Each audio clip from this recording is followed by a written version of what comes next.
Hello friends, welcome back knowledge track channels. कल हमने geography optional के फर्स्ट पेपर का अच्छे से एनालिसिस किया था। आज उसी के सेकंड पार्ट्स यानी कि सेकंड पेपर के बारे में बात करेंगे, जिसका नाम है इंडियन ज्योग्राफी। इंडियन ज्योग्राफी में जब हम आएंगे तो इसमें टोटल 10 टॉपिक्स हैं, यानी कि 10 चैप्टर्स में इसको डिवाइड किया गया है। ठीक है, यानी कि जो आपने फर्स्ट पेपर में जो थ्योरी पढ़ा है उसे ही सेकंड पेपर में अप्लाई करना है, साथ में आपको करंट अफेयर्स के साथ अपडेट करना है। अपडेट करने से क्या होगा कि चूँकि ये जो सेकंड पेपर है ये अप्लाइड फॉर्म में होता है। फर्स्ट पेपर थ्योरेटिकल एस्पेक्ट होता है, उसमें थ्योरेटिकल डायमेंशंस में आप आंसर लिखेंगे, और सेकंड पेपर में अप्लाइड फॉर्म में होता है, यानी कि आपको थ्योरी के साथ साथ करंट अफेयर्स को भी आपको लिखना होगा, तभी आपका एक अच्छा आंसर बनेगा। क्योंकि सेकंड पेपर है इंडियन ज्योग्राफी। ठीक है, तो इंडियन ज्योग्राफी से संबंधित जो भी करंट अफेयर्स आते हैं उसी को आपको अपना एक डाटा बुक बना लेना चाहिए या डायरी बना लेना चाहिए। आपने जो ज्योग्राफी का टॉपिक वाइज आपने नोट्स बनाया ही होगा या बनाएंगे ही, तो उसमें आप हमेशा अपडेट करते रहिएगा। कुछ इंपॉर्टेंट डेटा, कुछ स्कीम्स, कुछ रिपोर्ट्स से उसको अपडेट करते रहिए। इससे क्या होगा कि आपका एक अच्छा आंसर बनेगा। देखिए दोस्तों, ज्योग्राफी का सबसे अच्छा मतलब तरीका ये हो सकता है कि आप कॉन्सेप्ट को बहुत अच्छे से तैयार करिए। कुछ लोग तो ये भी करते हैं कि ओल्ड एनसीईआरटी से भी क्लास 6 और से लेकर 12 तक के ओल्ड एनसीईआरटी को अच्छे से पढ़ते हैं, क्योंकि ओल्ड एनसीईआरटी में क्या है कि कुछ अच्छे मैटर्स मिलते हैं। आपको न्यू एनसीईआरटी भी पढ़नी है, और वहाँ से क्या करते हैं कि वो अपने कंटेंट को अच्छे से तैयार कर लेते हैं, भौगोलिक शब्दावलियों को अच्छे से तैयार करते हैं। फिर जो यूपीएससी का जो चैप्टर्स हैं, टॉपिक हैं फर्स्ट पेपर के सेकंड पेपर के, उनको चैप्टर वाइज तैयार करते जाते हैं। फर्स्ट पेपर में डिमांड करता है कि आपको थ्योरेटिकल फॉर्मेट में आपको आंसर लिखना है। सेकंड पेपर में आपसे डिमांड किया जाता है कि थ्योरी को अप्लाई करना है, साथ में करंट अफेयर्स उसी में ऐड करना है। ठीक है, क्वेश्चन भी सेकंड पेपर पे खास तौर पे क्वेश्चन करंट अफेयर्स टाइप में ही क्वेश्चन आएंगे, करंट से रिलेटेड क्वेश्चन रहेंगे। तो ये एक अच्छी चीज़ है कि आपको पहले से एक आइडिया लगा सकते हैं कि कौन कौन सा टॉपिक इस साल इम्पोर्टेंट है। करंट अफेयर्स से आप आइडिया लगा सकते हैं। आप 100 से 150 टॉपिक्स को ऐसा चयन कर सकते हैं कि जिसमें से 5 से 6 क्वेश्चन ज़रूर फंस सकते हैं उसमें। ये होता है इसके सेकंड पेपर में चांसेस। सेकंड पेपर में मार्क्स भी अच्छे आते हैं। तो अब हम चलते हैं अगले पॉइंट पर। अब आते हैं न्यू टॉपिक पर।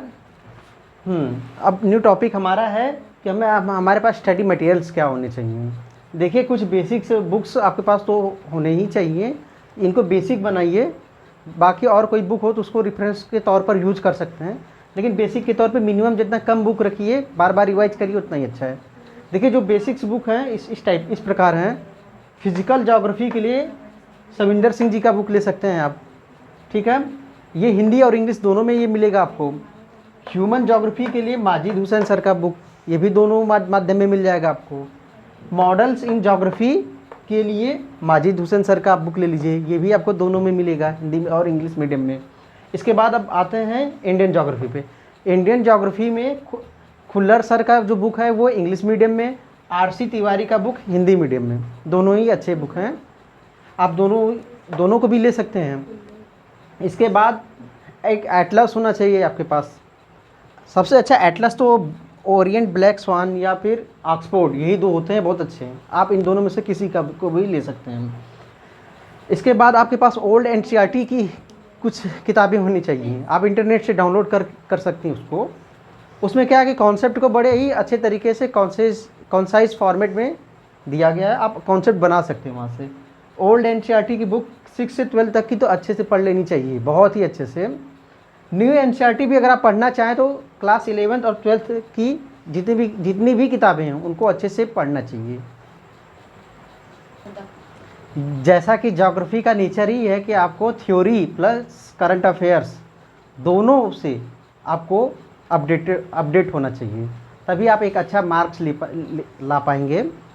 तो अब आते हैं करंट अफेयर्स को कैसे हम इंक्लूड करेंगे चैप्टर वाइज। देखिए सबसे ज़रूरी चीज़ है, आप एक डायरी बना लीजिए। आप कोई भी लेटेस्ट डाटा अगर आपके सामने आता है जो आपके टॉपिक से रिलेटेड हो, तो उस डाटा को आप नोट कर लीजिए, उसको नोट करते दीजिए। कैसे? एक चैप्टर वाइज। जैसे अगर कहीं पे परिवहन से संबंधित कोई डाटा हुआ तो परिवहन का एक डायरी का एक पेज बना लीजिए, उसमें परिवहन का डाटा लिख लीजिए। कोई स्कीम आया परिवहन से संबंधित तो उसको इसमें लिखिए।